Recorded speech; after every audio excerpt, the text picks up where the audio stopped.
Here I'm enabling channel 2 and channel 1. And down here, I'm just putting default duty cycles into both channels. So I'm setting both of mine at 1% when I initialize my motor. It's very close to the code that I gave you guys.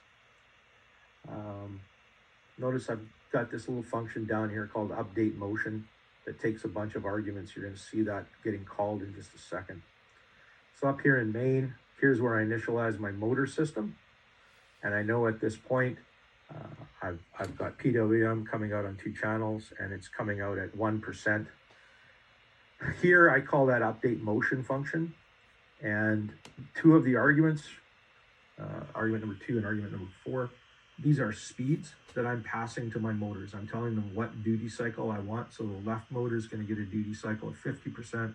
The right motor is going to get a duty cycle of 70%.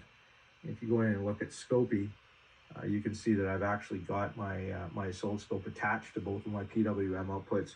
Here's my 50% duty cycle coming out. So that's what my left motor would be seeing.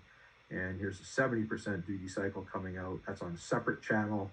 Notice that they all start at the same time, but they're independent of each other. So this guy's at 50, this guy's at 70. So my right motor would be running faster than my left motor. And my robot is making a slow turn to the left because the right motor is running faster. So yeah, 1 timer, 2 motors.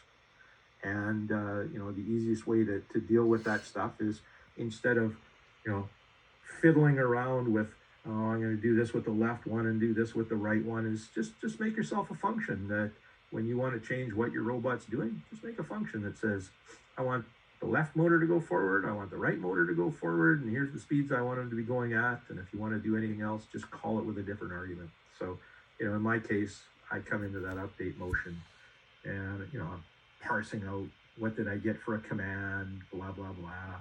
And, you know, just doing whatever.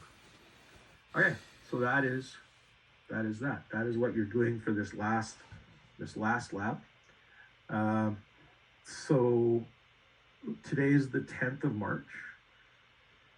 You've got a video submission that would be due next week, which is the 17th. And then all your project work is due, what do we got here? April 11th is I think the date that I set. So that's your final report and your project demo video that needs to be done. So that realistically, after the checkpoint today, that's what you need to do to pass the class. Remember that there's really no way to get through without actually physically building and testing your robot to some extent.